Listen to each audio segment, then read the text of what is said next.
kalau misalnya saya bilang sahabat cerdas, kalian jawab sahabat matematika. Bisa kan? Kita mulai ya. Sahabat cerdas, sahabat matematika. Oke, sebelum masuk materinya, sebelumnya kalian harus mempelajari materi prasyarat dari materi yang akan kita pelajari hari ini. Materi prasyarat dari garis ini yaitu materi tentang bidang datar dan mengenai bidang luar. Kalian pasti sudah belajar mengenai itu kan? Oke, selanjutnya tujuan dari pembelajaran hari ini adalah agar kalian semua bisa mengetahui apa hubungan garis dan bisa menentukan apa itu pengertian garis, sifat-sifat garis, dan juga jenis-jenis garis. Oke, kita mulai pembelajaran hari ini. Apakah kalian sudah siap? Materi kita hari ini adalah mengenai tentang garis. Jika kita mengatakan tentang garis, maka sebenarnya kita membicarakan sesuatu yang abstrak. Nah, perhatikan gambar berikut ini. Dari gambar berikut ini dapat dilihat bahwa garis adalah kurva lurus yang tidak berujung dan tidak berpangkal. Nah, lihat kan gambar garis itu, di situ kita bisa beri nama garisnya garis AB. Nah, tadi kita sudah membahas pengertian garis. Selanjutnya, garis terbagi menjadi dua komponen. Yang pertama ada sinar garis, yang kedua ada ruas garis. Nah, perhatikan gambar berikut ini. Berikut ini adalah gambar sinar garis. Sinar garis adalah kurva lurus yang berujung tetapi tidak berpangkal. Selanjutnya, kedua adalah gambar ruas garis. Ruas garis adalah kurva lurus yang tidak mempunyai pangkal dan tidak mempunyai ujung. Nah, silahkan perhatikan gambar berikut ini. Selanjutnya, kita akan membahas mengenai sifat-sifat garis. Sifat-sifat garis yang pertama, nah seperti gambar berikut ini. Jika diketahui kedua titik sembarang dalam ruang, maka melalui titik itu dapat dibuat suatu garis. Nah, kalian coba lihat gambar ini. Yang kedua, suatu garis dapat diperpanjang secara tidak terbatas di kedua arahnya. Nah, silahkan lihat lagi gambarnya. Selanjutnya, suatu garis mungkin mempunyai banyak nama. Nah, tadi kan sudah seperti dicontohkan sebelumnya dari pengertian garis. Ada garis, kita kasih nama AB. Nama itu bisa kita ganti dengan nama yang lain seperti garis CD, EF, dan lain sebagainya. Sifat garis yang selanjutnya adalah garis tidak mempunyai pangkal. Maksudnya, jika suatu titik kita tarik garis, nah ini bukan merupakan sifat garis karena garis bisa diperpanjang ke segala arah dan tidak tahu di mana ujung dan di mana pula pangkalnya. Itu sebabnya kenapa garis mempunyai sifat tidak mempunyai pangkal dan juga tidak mempunyai ujung. Selain itu, sifat garis juga garis diperpanjang ke segala arah sampai tak terhingga.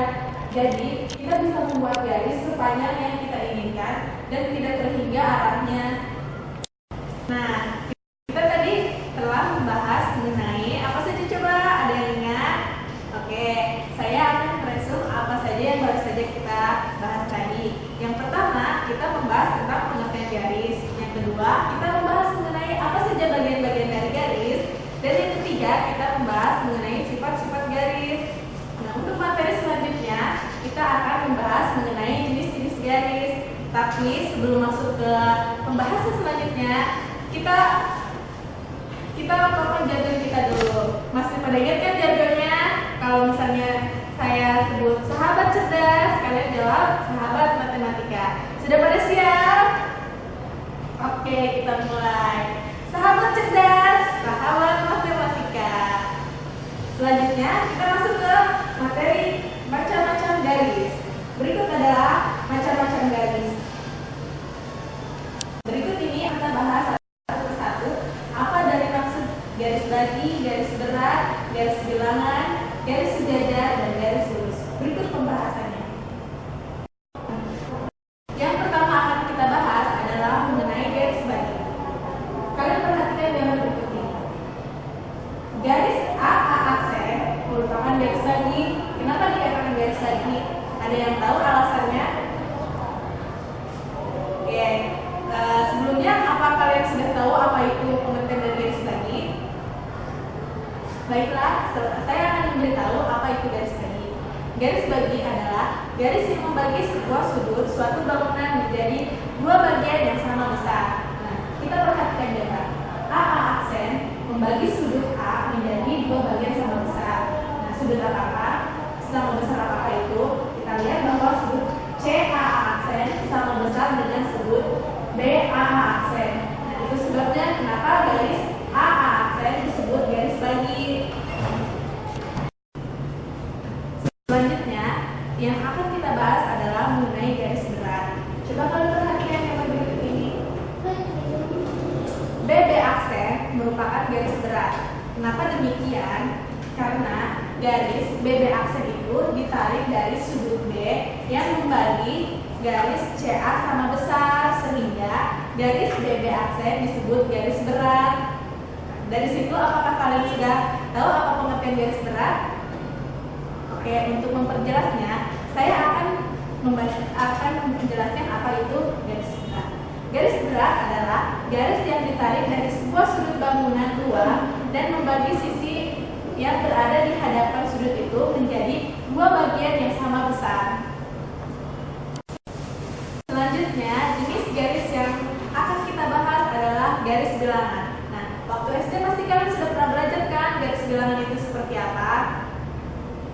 Oke, untuk mengingatkan kembali, saya akan membacakan apa itu garis bilangan. Garis bilangan adalah garis yang di setiap titiknya memuat bilangan atau angka-angka dan biasanya adalah bilangan bulat.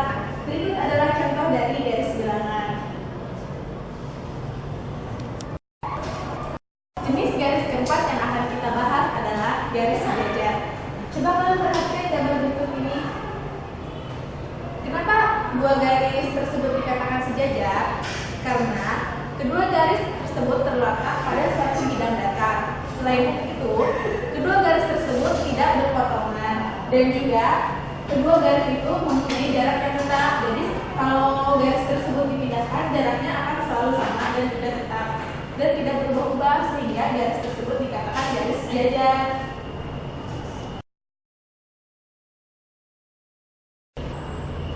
Nah, akhirnya kita sampai pada jenis garis yang terakhir, yaitu garis tegak lurus.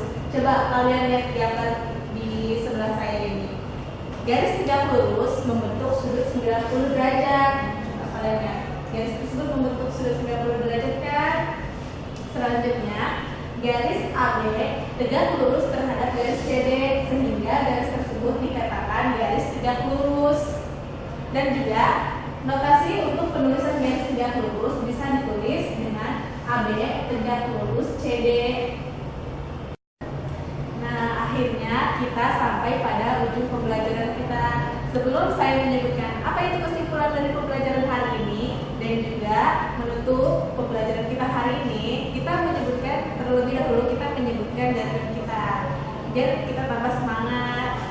Masih ingat kan jargonnya? Oke, saya akan sebutkan. Sahabat cerdas, sahabat matematika. Oke, selanjutnya